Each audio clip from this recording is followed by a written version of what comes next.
ഇതാണ് തുളസിയോ? എന്താ തുളസി? എന്താ കാര്യം? കാര്യം പറയും തുളസി. ഇങ്ങനെ അകന്നു കഴിയാൻ എനിക്ക് പ്രയാസമാണ്. ഞാൻ കൂടി വരും. എങ്ങോട്ട്? എങ്ങോട്ടായാലും ഞാൻ വരാം. വിജയേട്ടൻ എന്നെ വിളിച്ചാൽ മാത്രം മതി. അത് ശരിയാണോ തുളസി? അങ്ങനെ വിളിക്കാനുള്ള അധികാരം എനിക്കുണ്ട്. വിജയേട്ടന് മാത്രമേ അതിനുള്ള അധികാരമുള്ളൂ. തുളസിയുടെ അച്ഛനും സഹോദരനും എന്ത് വിചാരിക്കും? ആരെന്ത് വിചാരിച്ചാലും എനിക്കൊന്നുമില്ല. എനിക്കെന്റെ വിജയേട്ടനാണ് വലുത്. അപ്പൊ ഞങ്ങളൊന്നും നിനക്ക് പ്രശ്നമേ ഇല്ല. ഇവൻ വിളിച്ചാൽ ഞങ്ങളെല്ലാം ഉപേക്ഷിച്ച് നീ ഇവന്റെ പിന്നാലെ പോകും അല്ലടി? പോകും. നീ പോകും അല്ലടി? അനാവശ്യം കാണിക്കും. ഇതെന്റെ കോർട്ടേഴ്സാണ്. ഇതെന്റെ പെണ്ണാണ്. ആരായിരുന്നാലും എന്നെ കാണാനുള്ള വന്നത്. എന്റെ മുമ്പിൽ വെച്ച് ഒത്തിരിക്കാൻ ഞാൻ സമ്മതിക്കില്ല. ഞാൻ മാറാനാണ് പറഞ്ഞത്. എന്റെ ജീവനുണ്ടെങ്കിൽ ഞാൻ മാറില്ല. നിനക്ക് ഇത്രയ്ക്ക് ധൈര്യം? നീ കാരണമാണ് എല്ലാം സംഭവിച്ചത്. നിന്നെ ഞാൻ പോയി.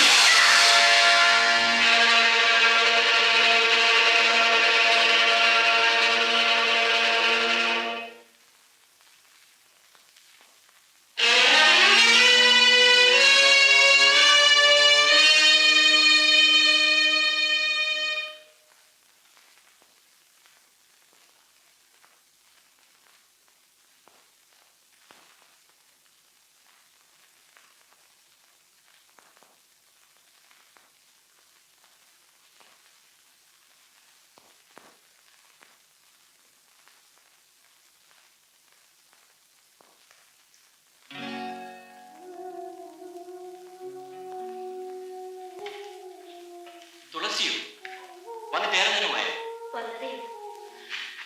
വരും.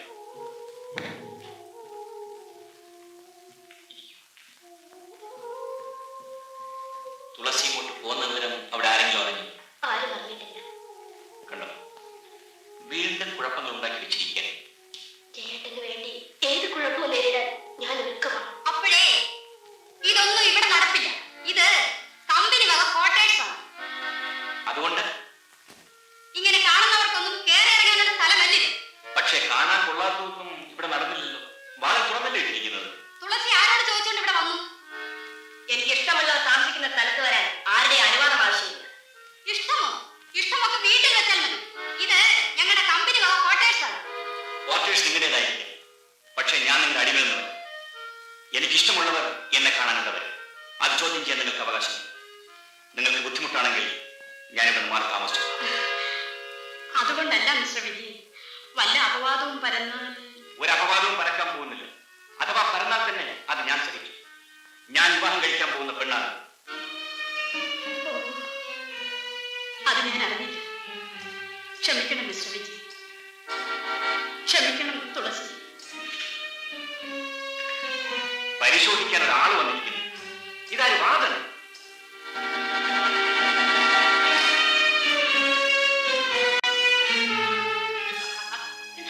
അങ്ങനെ കർത്താവിന്റെ അനുഗ്രഹം കൊണ്ട് നമ്മൾ സെമി ഫൈനലിൽ പേടിക്കണം. എന്തോതിനാ പേടി? നമ്മൾ ഫൈനൽസ് കളിക്കും. കളിക്കാതിരിക്കാത്തില്ല. പക്ഷേ ആനന്ദ ട്രോഫിയുടെ കാര്യത്തിൽ എനിക്കൊരു ചെറിയ സംശയം അല്ലേ? അല്ല, 2 വർഷമായിട്ട് ഈ ആനന്ദ ട്രോഫി നമ്മുടെ കയ്യിലാണ്. ഈ വർഷം കൂടെ കഴിഞ്ഞാൽ സ്ഥിരമായി. പിന്നെ ആനന്ദ ട്രോഫിയുടെ കാര്യം വരും. അല്ല, ഈ വർഷം കിട്ടിയില്ലെന്ന് അനുമാനിക്കാനുള്ള കാരണം എന്താ? ആശാൻ എന്തോ നീ പറയരുത്. ടീമുമായിട്ടല്ലേ നമ്മൾ ഫൈനലിൽ കളിക്കുന്നത്.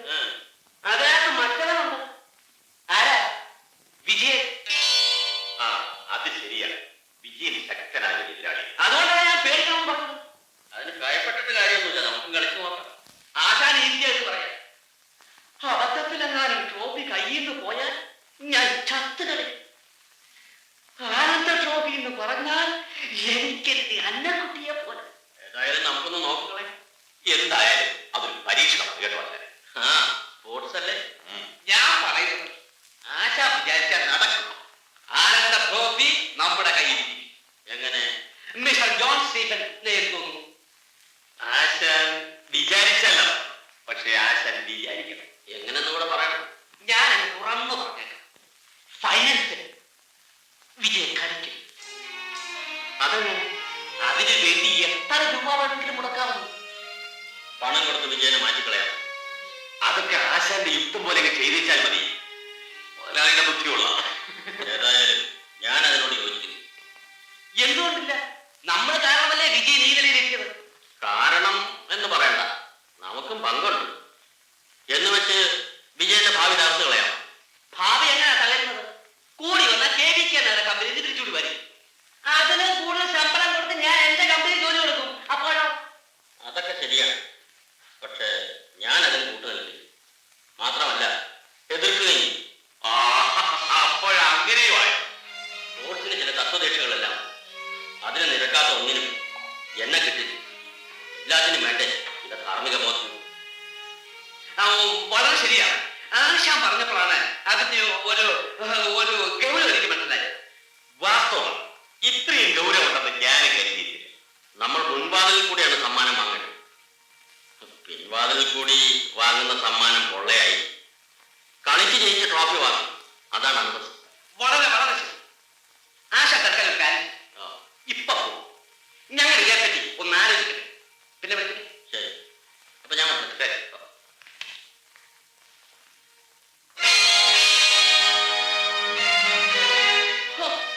അയാളെ ഒരു ധാർമ്മിക ബോധം. ധർമ്മവും കിട്ടിയിരുന്നാൽ ആളുകൾ ട്രോഫി കിട്ടും. അയാൾ അങ്ങനെയൊക്കെ പറയുന്നത് മുതലാളി ഒന്ന് ധൈര്യമേ. വിജയനെ ഞാനൊന്ന് കൈകാര്യം. എനിക്ക് അത്ഭുതം തോന്നുന്നു. നിങ്ങളെപ്പോലെ സ്പോർട്സുമായി ബന്ധപ്പെട്ട് ഒരാൾ ഇവിടെ വന്ന് എന്നോട് ഇങ്ങനെ സംസാരിക്കാൻ നിങ്ങൾക്ക് എങ്ങനെ ധൈര്യം വന്നു? അതെ, അതാണ് ചിന്തിക്കേണ്ട കാര്യമെന്ന് ഞാൻ പറഞ്ഞത്. മിസ്റ്റർ വിജയന്റെ ഭാവിയെ സംബന്ധിച്ചിടത്തോളം പ്രത്യേകമായ നേട്ടങ്ങൾ ഉള്ളത് കൊണ്ടാണ് ഞാൻ തന്നെ ഇങ്ങോട്ട് പോകുന്നത്. മുതലാളിക്ക് ട്രാഫി കിട്ടും, അത് മറ്റു കാര്യം. പക്ഷെ ഞാൻ നോക്കുന്നത് മിസ്റ്റർ വിജയന്റെ ഭാവിയാണ്. എന്ത് ഭാവി പറ്റിയാണ് ഞാൻ പറയുന്നത്? സെമി ഫൈനൽസ് വരെ കളിച്ചിട്ട് പണവുമായിക്കൊണ്ട് ഫൈനൽസ് കളിക്കാനും ഒരു കളിക്കാരൻ എന്ത് ഭാവിയാണുള്ളത്? അവൻ സ്വയം പഠിക്കുകയും. അങ്ങനെയാണെങ്കിൽ ഫൈനൽസ് കളിച്ചുകൊണ്ടിരിക്കുമ്പോൾ ഗ്രൗണ്ടിൽ വെച്ച് എന്തെങ്കിലും അപകടം സംഭവിച്ചാൽ അതൊരു പന്ത് കളിക്കാരനെ സംബന്ധിച്ചിടത്തോളം യുദ്ധരംഗത്തെ മുറിവാണ്. എന്ത് മുറിവ് സംഭവിച്ചാലും പിന്നെ കളിക്കാൻ ഒക്കെയില്ലെന്നുള്ള തീർച്ചയാണ്. അതുകൊണ്ട് രണ്ട് നിർദ്ദേശം വയ്ക്കാം. അതിലേത് സ്വീകരിക്കാം? 700 രൂപ ശമ്പളത്തിൽ മിസ്റ്റർ വിജയൻ മോലാലിയുടെ കമ്പനിയിൽ ഒരു ജോലി, കൂടാതെ മിസ്റ്റർ വിജയൻ ആവശ്യപ്പെടുന്ന മറ്റെല്ലാ സൗകര്യങ്ങളും ചെയ്തു തരാൻ ഒരാൾ തരത്തിലുമാണ്. അതവിടെ നിൽക്കട്ടെ. നിർദ്ദേശങ്ങൾ പറയും. ഒന്നുകിൽ മറ്റന്നാളത്തെ ഫൈനലിൽ സുഖമില്ലെന്ന് പറഞ്ഞ് കളിയിൽ പങ്കെടുക്കാതിരിക്കുക. അതല്ലെങ്കിൽ കളി തുടങ്ങി 1-2 മിനിറ്റിനുള്ളിൽ കാലിൽ എന്തെങ്കിലും അപകടം സംഭവിച്ചു എന്ന് പറഞ്ഞ് കളിയിൽ പങ്കെടുക്കാതിരിക്കുക. ഓഹോ, രണ്ടാമത് പറഞ്ഞതാണ് സേഫായ മാർഗം. ആരെങ്കിലും അവിശ്വസിക്കുമോ? ആരും അവിശ്വസിക്കില്ല. പക്ഷെ എന്റെ മനസാക്ഷി മനസാക്ഷിയും മണ്ണാക്കത്തില്ല. ജീവിക്കാൻ പഠിക്കും, ജീവിക്കാൻ പഠിക്കും. ജീവിക്കാൻ മനസാക്ഷി ആവശ്യമില്ലെന്ന് എനിക്ക് ഇതുവരെ തോന്നിയില്ല. അത് നിങ്ങൾക്ക് ആവശ്യമില്ലെന്ന് എനിക്കിപ്പോ ബോധ്യമായി. അതുകൊണ്ട് ഇനി നിങ്ങൾ വിധിക്കാൻ പാടില്ല. എഴുന്നേക്കണം, എഴുന്നേക്കണം. നിങ്ങൾ പോയിട്ട് എനിക്ക് വരെ ജോലിയുണ്ട്. അപ്പോൾ ഞാൻ പറഞ്ഞ കാര്യം ഇറങ്ങി പോകണം. ഇഷ്ടപ്പെടും. സ്പോർട്സിന്റെ പദത്തിന്റെ അർത്ഥം പോലും നിങ്ങൾക്കറിയും. മേലുള്ള പദം പറഞ്ഞാൽ നിങ്ങളുടെ നാവർക്കില്ലേ? ഇറങ്ങുപടി.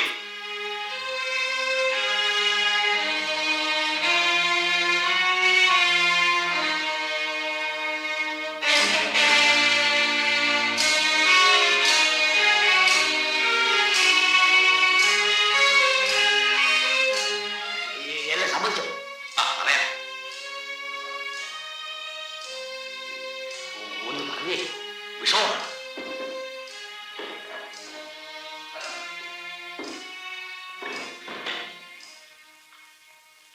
അല്ല മുതലാളി, എന്റെ വിജയ എനിക്കൊരു അബദ്ധം പറ്റും. അബദ്ധമോ? അല്ല, മറ്റൊരാളുടെ വക കമ്പനി കോർപ്പറേഷനിൽ ഞാൻ വരുന്നത് ശരിയാണോ എന്നെനിക്കൊരു സംശയം തോന്നി. ക്വാർട്ടേഴ്സ് ആരുടേതായാലും ഇവിടെ താമസിക്കുന്നത് ഞാനല്ല. വാസ്തു എന്തൊക്കെയാണെങ്കിലും നമ്മൾ തമ്മിൽ ഒരു ആത്മബന്ധമുണ്ടല്ലോ. എവിടെ പോയാലും അത് മറക്കാതെ പറ്റുന്നല്ലോ. മിസ്റ്റർ വിജയനോട് എന്തെങ്കിലും പറയണമെങ്കിൽ വേറെ ആളിനെ പറഞ്ഞുകൊണ്ട കാര്യമുള്ളൂ. പക്ഷെ എനിക്ക് ആ ബുദ്ധി പോലും. അതുകൊണ്ടാണ് ഞാൻ ആ ജോൺ സ്റ്റീഫനെ പറഞ്ഞയച്ചത്. അതുകൊണ്ട് എന്തു പറ്റി? അയാൾ ഇവിടെ വന്ന് കാര്യങ്ങളെല്ലാം അലങ്കോലമാക്കി. അങ്ങനെ അലങ്കോലമൊന്നും ആയില്ലല്ലോ. ഇല്ലെന്നാര് പറഞ്ഞു? ഞാൻ അയാളോട് പറഞ്ഞയച്ചത് ഒന്ന്, അയാൾ ഇവിടെ നിന്ന് പറഞ്ഞത് വേറെ. ഇനി അലങ്കോലമാകാൻ എന്തു വേണം? അപ്പോ മുതലാളി പറയാത്ത കാര്യങ്ങളാണോ അയാൾ ഇവിടെ പറഞ്ഞത്? ആണോ അല്ലയോ എന്ന് മിസ്റ്റർ വിജയൻ തന്നെ തീരുമാനിച്ചു. ഞാൻ എണ്ണി ചോദിച്ചു. ഒരു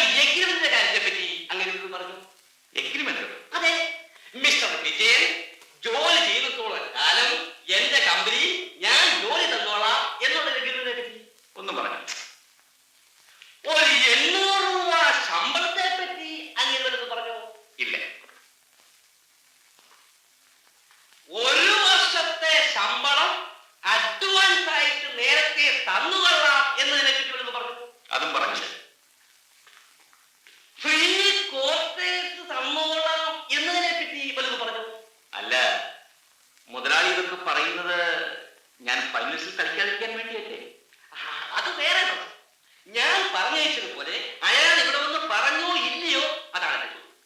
പറഞ്ഞാലും ഇല്ലെങ്കിലും ഇക്കാര്യത്തിൽ എന്നെ പ്രതീക്ഷിക്കേണ്ട. അതല്ല വിജയൻ അങ്ങനെ പറഞ്ഞു. മിസ്റ്റർ വിജയനോട് ഒരു കാര്യം പറയാൻ എനിക്ക് അർഹതയുള്ളതല്ലേ ഞാൻ പറഞ്ഞത്. അതുകൊണ്ടാണല്ലോ ഞാൻ കേൾക്കുന്നത്. മിസ്റ്റർ വിജയനെ ഞാൻ എന്റെ ഒരു പങ്കുകാരനാക്കിയത്. അല്ലെന്ന് ഞാൻ പറഞ്ഞില്ല. ആദ്യമായിട്ട് ജോലി തന്നു ഞാൻ. അത് ഞാൻ നിഷേധിക്കുന്നില്ല. അവിടെ ജോലി ചെയ്തപ്പോഴും ടീമിൽ കളിച്ചപ്പോഴും 100% ആത്മാർത്ഥത കാണിച്ചു എന്നാണ് എന്റെ വിശ്വാസം. ഇന്ന് ഞാൻ മറ്റൊരു കമ്പനിയിൽ ജോലി ചെയ്യും. അതേ കമ്പനിയിൽ കാണിച്ച ആത്മാർത്ഥത തന്നെ ഈ കമ്പനിയിലും ഞാൻ കാണിക്കാൻ ബാധ്യസ്ഥനാണ്. അല്ലെന്ന് മുതലാളി പറയാം. ആത്മാർത്ഥത കാണിക്കണം. പക്ഷെ ആദ്യം എന്നോട് കാണിച്ചിട്ട് പിന്നെ കേൾക്കാനാവില്ല. അതെങ്ങനെ ഒരു കളിയിൽ 2 ആത്മാർത്ഥത കാണിക്കാൻ? ആത്മാർത്ഥതയുടെ കാര്യമൊക്കെ അവിടെ നിൽക്കട്ടെ. ഞാൻ ആ ആനന്ദ ട്രോഫി വാങ്ങുന്നതിൽ മിസ്റ്റർ വിജയന് എതിരുവല്ലോ. എനിക്ക് സന്തോഷമേ ഉള്ളൂ. 2 വർഷമായിട്ട് എന്റെ കയ്യിൽ ഇരിക്കുന്നതാണ്.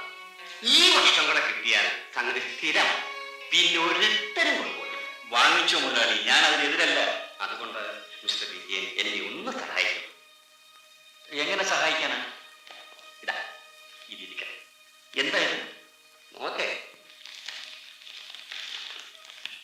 ഇത് രൂപയാണല്ലോ മുതലാളി. അതെ, 2000 രൂപ ഉണ്ട്. ഇനി വിജയൻ കളിക്കും. ഞാൻ കളിക്കാൻ മുതലാളി രൂപ തരുന്നത് എന്തിനാണ്? ആ കളി ഒരു കാര്യം. എത്ര കളിച്ചാലും എങ്ങനെ കളിച്ചാലും എനിക്ക് ട്രോഫി കിട്ടത്തക്ക വിധമായിരിക്കണം കളി. സംഗതി മനസ്സിലായല്ലോ? ആർക്കും ഒരു സംശയവും തോന്നരുത്. മുതലാളി ജോൺ സ്റ്റീഫനേക്കാൾ ബുദ്ധിമാനാണ്. എന്താ അതൊരു നല്ല ബുദ്ധിയല്ലേ? അപ്പൊ മുതലാളി എനിക്ക് വില കണ്ടത് വെറും 2000 രൂപ മാത്രം. അങ്ങനെയല്ല, ഓരെങ്കിൽ ഇനിയും തരാം. എത്ര വേണമെന്ന് പറഞ്ഞാൽ മതി. ഏതായാലും തൽക്കാലം ഇത് മുതലാളിയുടെ കയ്യിൽ തന്നെ ഇരിക്കട്ടെ. ബാക്കി ഞാൻ തരാമെന്നല്ലേ പറഞ്ഞത്. എത്ര വേണമെന്ന് അറിയാൻ ഞാൻ അങ്ങനെ തരുന്നത്. കൊണ്ട് പോണം മുതലാളി ഇങ്ങനെ പണം. പന്ത് കളിക്കാൻ വെറും പട്ടികളാക്കരുത്. പന്ത് കളിക്കുന്നതോടൊപ്പം ജീവിക്കാൻ വേണ്ടി ശമ്പളം കൂടുതൽ ആവശ്യപ്പെട്ടു എന്ന് വന്നേക്കും. ശമ്പളം കൂടുതൽ കൊടുക്കുന്നിടത്ത് പന്ത് കളിക്കാൻ പോയി എന്നും വരും. പക്ഷെ പണം വാങ്ങിച്ചുകൊണ്ട് പന്ത് കളിയിൽ ആരും വഞ്ചന കാണിക്കാറ്. അങ്ങനെ കാണിക്കുന്നവർ ആരായിരുന്നാൽ അവൻ പന്ത് കളിക്കാനുള്ള പേര് അർഹനുമാണ്. അറിയേണ്ടത് പറഞ്ഞു, ചെയ്യുന്നത് ചെയ്തു. മാത്തച്ഛൻ മുതലാളിയുടെ കാറ് വളവിൽ കിടക്കുന്നത് കണ്ടപ്പോഴേ എനിക്ക് തോന്നി ഇവിടെ എന്തെങ്കിലും വളവ് നടക്കുന്നുണ്ടോ. എല്ലാം കേട്ടോടെ ഞാൻ വെളിയിൽ നിൽക്കുകയായിരുന്നു. നിൽക്കണം മുതലാളി, പണം കുടിക്കാൻ പോകണം. ഞാൻ തന്നെ എടുത്ത് കൊടുത്തേക്കാം. ഇതോ ഞങ്ങളെല്ലാം സഹ മുതലാളിമാരാണ്. ആനന്ദ ട്രോഫി വേണമെന്ന് വലിയ നിർബന്ധമാണല്ലയോ? ഇല്ലാതെ ഉറക്കം വരില്ല. ഈ ട്രോഫിയോടും അവാർഡിനോടുമുള്ള ഓരോരുത്തരുടെ മോഹത്തെ പറ്റിയാണ് ഞാൻ